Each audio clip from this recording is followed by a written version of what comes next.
They said this hill was no longer safe, they said it would be torn down, buried beneath glass and steel, but in the hush of that meeting, one old veteran refused to be silenced. What would you do? And just when the final decision seemed set, the doors of the town hall burst open. A single figure stepped in, none other than Admiral William H. McRaven, and with just 6 words, he brought the entire room to a standstill. What did he say? Stay with us, because this isn't just a story about an old hill. It's about memory, about honor, and about the quiet fight for what truly matters. Welcome to Graceful Valor Stories, where tales of compassion and kindness are told. Let's uncover what really happened.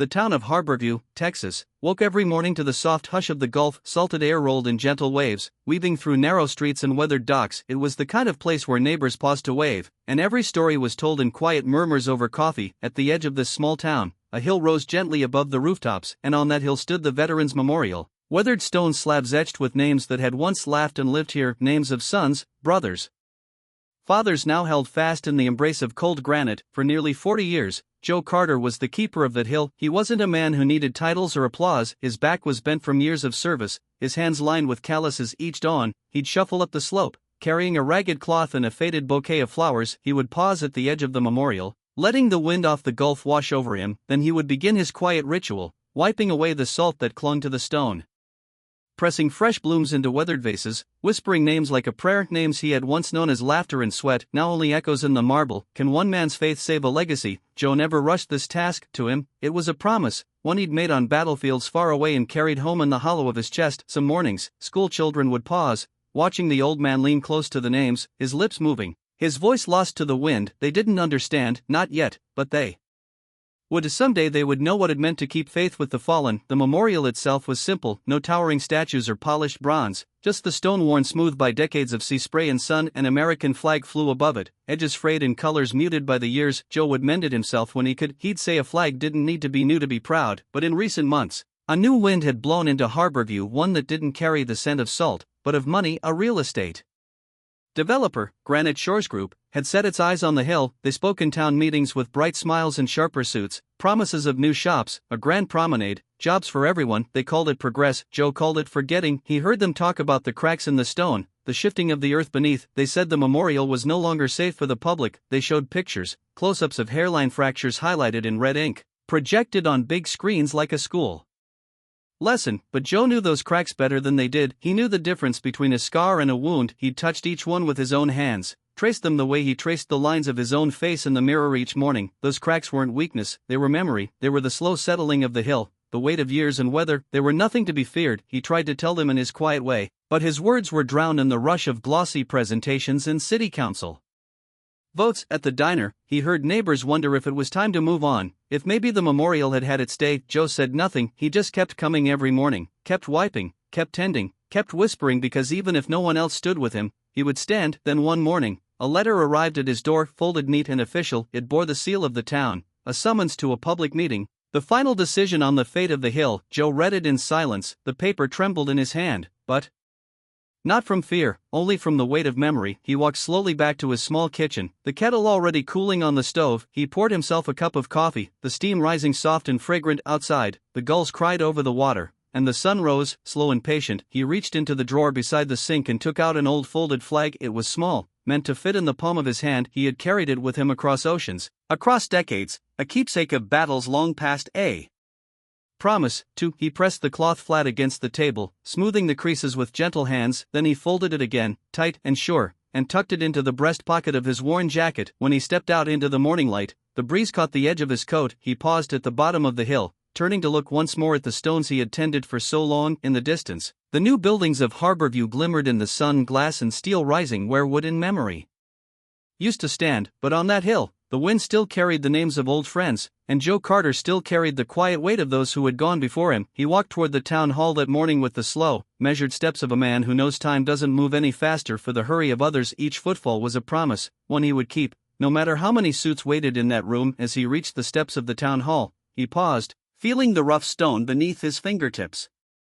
He took a breath deep and steady and lifted his chin. In that moment, the old soldier's back straightened and his eyes were clear and unwavering, because for Joe Carter, there were things that didn't belong to the living. They belonged to the quiet, to the fallen, to the hill that had held their names for so long. He stepped inside, the flag against his heart, and walked toward the meeting that would decide the fate of the place he called sacred. And in his silence, there was a voice louder than any Because sometimes the truest way to honor the dead is to stand steady and unshaken for the living. Joe Carter stepped into the town hall, the air thick with a hush that spoke louder than any word. Rows of folding chairs stretched out before him, every seat filled with neighbors and strangers alike. At the front, a long wooden table held the weight of the council, faces stern, papers stacked, decisions waiting to be made. He moved slowly to the end of the first row, settling onto a hard metal chair. The men in suits, their hair slick and their ties starched, filled the front rows. Their laptops glowed softly, spreadsheets and renderings of a future they were already selling. In the back, familiar faces from Harborview watched with weary eyes. Fishermen, teachers, young mothers holding restless toddlers. A low murmur ran through the crowd as the meeting was called to order. The gavel fell, a sharp crack against the wood. In the room fell silent. The mayor, a woman with kind eyes but a guarded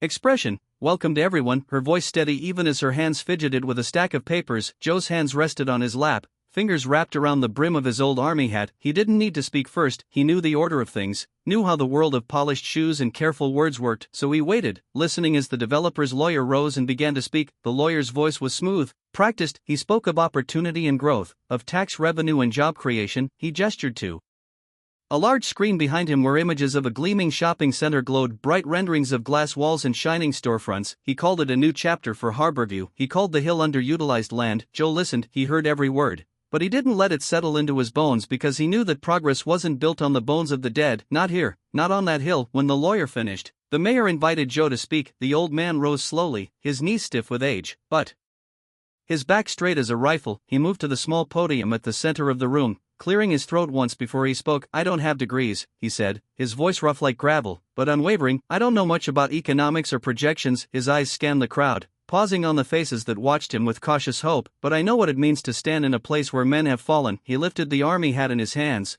holding it like a relic. This memorial, it's not just stone and grass, it's memory. His voice was low, but every word carried, and memory is what binds us together long after the noise of profit and progress fades. For a moment, the room was still, even the suits shifted in their seats, caught in the weight of that old man's words. But the lawyer didn't flinch. He rose again, his tone polite but dismissive. With all respect, the lawyer said smoothly, we appreciate Mr. Carter's sentiment, but sentiment doesn't fix safety risks. The engineering report clearly states that the hill is unstable. Public safety must come first. Joe watched him speak, watched the way the lawyer's hands moved, confident, certain. He said nothing, he only folded his hat back against his chest like a shield he had no intention of lowering. The council members shifted in their seats, exchanging glances. Joe could see the worry in some of their eyes. He could see how easily a promise of progress could outweigh the quiet pull of memory. But he didn't argue, he didn't plead, he simply stood there as steady as the stones on that hill. When the questions began, they fell mostly on the side of the developer. Council members asked about tax revenue, about new sidewalks and bigger parking lots. The lawyer answered smoothly, his words weaving pictures of a town reborn, glossy and bright and new. But for every word he spoke, Joe Carter's silence was louder. He didn't interrupt, he didn't shout, he let the weight of what he represented fill the room like a slow tide that couldn't be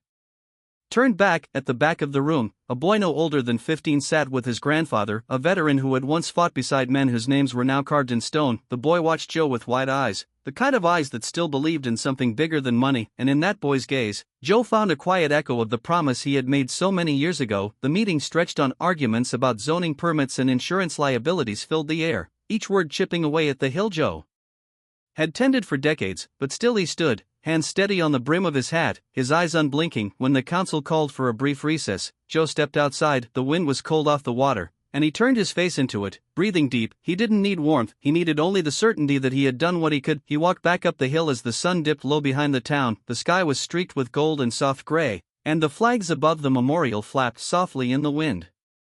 Joe knelt beside the largest stone, his fingers tracing the etched names one by one. He didn't speak aloud, he didn't need to. The silence was enough, the silence of men who had given everything they had, and of one old man who refused to let that be forgotten. When he finally stood, he looked down at the town below. He saw the new buildings rising, the shimmer of fresh paint and polished glass. He saw the march of progress, and he didn't hate it. He just knew that there were some things progress didn't have the right to erase. That night, he sat in his small kitchen, the letter from the council laid flat on the table. He read it again slowly, the words harsh and final. Final meeting, final decision. He set it aside, folding it once, then again, until it was small enough to slip into his pocket. He poured himself a cup of coffee and carried it to the window. Outside, the street lamps glowed soft and yellow, and in the distance, the hill rose dark against the sky. He watched it the way a man might watch the tide come in, knowing it could not be stopped, but refusing to turn away. Joe Carter had never asked for thanks, he had never asked for recognition, he had given his years to that hill because it was the right thing to do, and tomorrow he would stand again, because even when the world seemed ready to forget, he would remember. That was his quiet vow, that was what kept him going. He leaned back in his chair, closing his eyes for a moment, letting the sound of the wind against the window fill the room, and in that quiet, he found a strength that no lawyer's report could ever measure, a strength born of memory and of the simple, stubborn faith that some things were meant to last. The next morning, the air around the town hall was colder than usual, a sharp wind cutting across the square. People arrived in small clusters, some speaking in low voices, others silent, their faces drawn and tense. The final meeting had been called, one last chance to decide the fate of the hill. Inside the council chamber, the atmosphere was heavy, the wooden benches were filled with familiar faces, all of them waiting, shoulders hunched under the weight of uncertainty. The developers' team sat closest to the front, their suits as crisp and immaculate as their confidence. Joe Carter sat in the same spot as before, his old army hat resting in his lap. He kept his eyes forward, calm and steady, though he could feel the eyes of the room flicking toward him every so often. He didn't flinch, he had nothing left to prove, only the memory of those who had trusted him to stand watch. The council members shuffled their papers, their voices low but urgent. One by one, they spoke of safety concerns, of the town's need to grow. The lawyer for the developer rose again, his voice smooth as glass, weaving promises of prosperity and transformation. He spoke of blueprints and dollar signs, of new streets lined with neon signs and bustling crowds. He spoke of a brighter future, one that had no place for cracked stone and weathered flags. Joe listened, his face expressionless, hands folded tight around the hat in his lap. As the lawyer drew in a breath to deliver the final argument, the heavy doors of the chamber swung open. The sound was sudden, sharp, echoing across the hush that fell over the room. Every head turned, every conversation stilled as a figure stepped through the doorway. Never leave a brother behind, the voice said, calm, unshaken, each word like the steady beat of a drum. The man who stood in the doorway was not a lawyer, he was not a politician, he wore a simple navy uniform, the brass of his rank catching the light, but never needing to shout. His presence filled the space the way only those who have stood in places no one else dares can do. It was Admiral William H. McRaven. He stepped forward, his gaze sweeping the room, over the young mother clutching her son's hand, over the veterans with their quiet nods, over the lawyer, who suddenly seemed small in his expensive suit. When he spoke, his voice was calm, but each word was wrapped in the steel of years spent shouldering burdens few could imagine. Ladies and gentlemen, he began, his voice cutting through the tension like a blade, I am William McRaven, retired Admiral of the United States Navy. His words rolled out, measured and resolute. I am not here to threaten, I am here to remind. The room was silent, even the lawyer's practiced calm seemed to flicker in the presence of something so utterly real. Joe sat still, his breath caught in his chest, watching the Admiral with eyes that shone faintly beneath the brim of his hat. McRaven's voice grew stronger as he spoke, each word a hammer driving into the bedrock of the room. In this place, beneath the weathered stone that some of you call useless, rest the men who went before us. They have no voice left to speak, they cannot stand and demand the respect they have earned. He paused, his gaze sweeping the room again. But I can. The lawyer shifted in his seat, his lips pressed in a tight line. The mayor leaned forward, eyes locked on the man who had once commanded thousands, who had faced down darkness and come through unbroken. I have seen men fall, McRaven said, his voice softening for a moment. I have watched them give everything they had, not for applause, not for glory, but because it was the right thing to do. His hand lifted, gesturing toward the hill beyond the windows, and all they ever asked of us was to remember. The silence in the room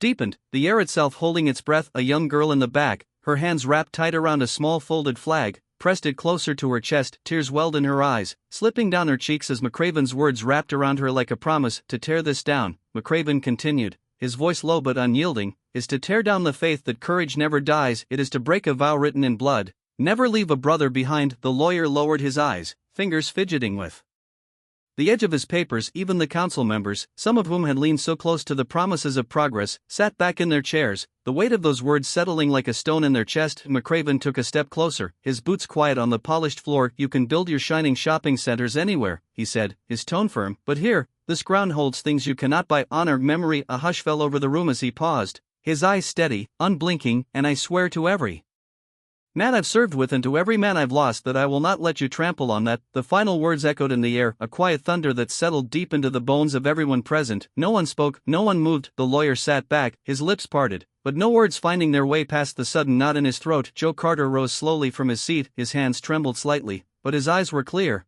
lit with a pride he had kept buried in the quiet of each dawn on that hill. He moved forward, each step sure and measured, until he stood beside the Admiral. He said nothing, he didn't need to. Instead, he reached out and rested his hand on McRaven's shoulder, a simple gesture, but one that carried the weight of every name etched in stone. The room seemed to exhale. The young girl in the back wiped her tears, her mother's arm around her shoulders. The mayor closed her folder slowly. Her expression changed, no longer the cautious neutrality of a politician, but the quiet respect of someone who had just remembered what truly mattered. McRaven inclined his head to Joe, his lips pressed in a faint smile. In that brief silent exchange, two men who had seen more than most found something unspoken between them, an understanding that didn't need explanation. And in that moment, the future of the Hill was no longer in the hands of men in suits or in the promises of profit. It belonged to the memory of the fallen and to the quiet, steady courage of those who refused to let them be forgotten. The weight of Admiral McRaven's words hung in the air long after they were spoken, and slowly, the council members straightened in their seats,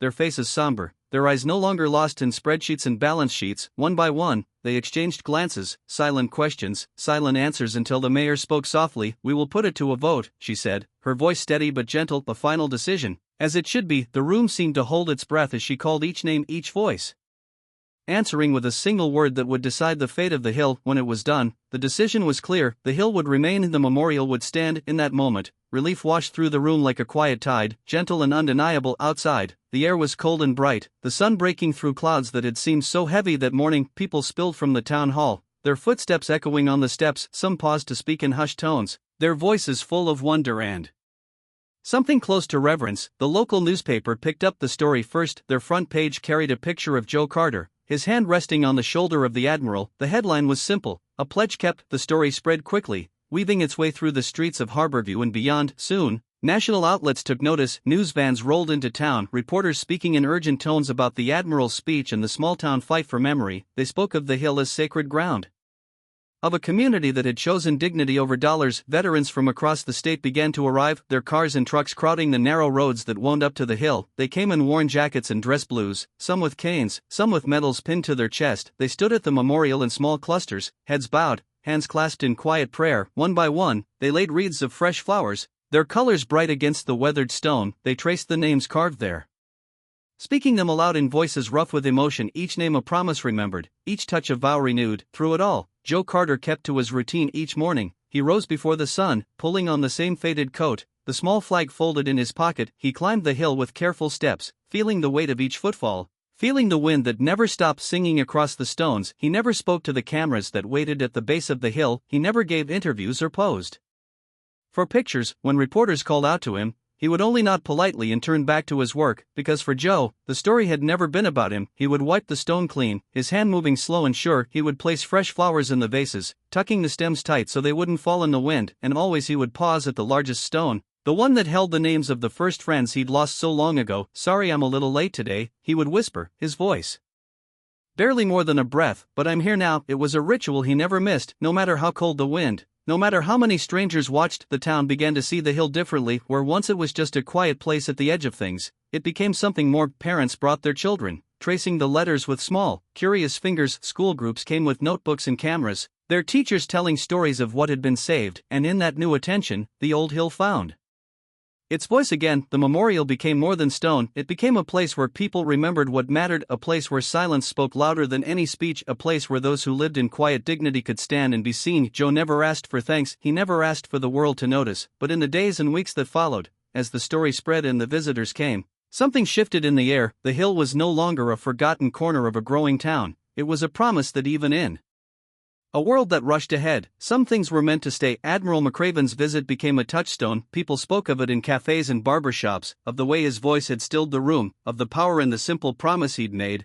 never leave a brother behind. It became a lesson told and retold, a spark that caught in the quiet corners of Harborview and spread like a gentle fire. One evening, long after the last news van had packed up and the sun had dipped low behind the hill, Joe Carter sat on the bench beside the largest stone. The wind was soft that night, the sky painted in shades of gold and deepening blue. He leaned back, his eyes tracing the stars as they emerged one by one around him. The hill was quiet, the town below lit with the warm glow of street lamps and porch lights. He could hear the distant crash of the surf, the sigh of the wind through the grass. In that quiet, he felt the weight of all he'd carried, years of tending, of remembering, and he felt too the gentle lift of something new, the knowledge that he was no longer alone in his vigil. He rose slowly, his knees stiff, his breath steady. He pressed his hand once more to the cold stone, letting it anchor him, as it always had. Then he turned, his steps sure as he walked down the hill toward the town that had finally remembered what he'd known all along. For Joe Carter, for Admiral McRaven, And for every name etched in that stone, there was no need for applause, there was no need for grand speeches or bright headlines, only the quiet truth that some promises made in silence, kept in silence never fade, and in that truth the hill would stand, held fast by the memory of those who had given everything, a place where the living could remember and the fallen could rest, in a town could be proud to stand with them in our darkest moments. Kindness still finds a way, often in the quietest places. Not everyone who helps wants recognition, some just need to know that today someone isn't going hungry, and sometimes that alone is enough to change a life. You may forget the story, but if no one retells it, history stays silent forever. Subscribe to Graceful Valor Stories, where justice is honored, kindness is remembered, and no act of quiet heroism is ever lost.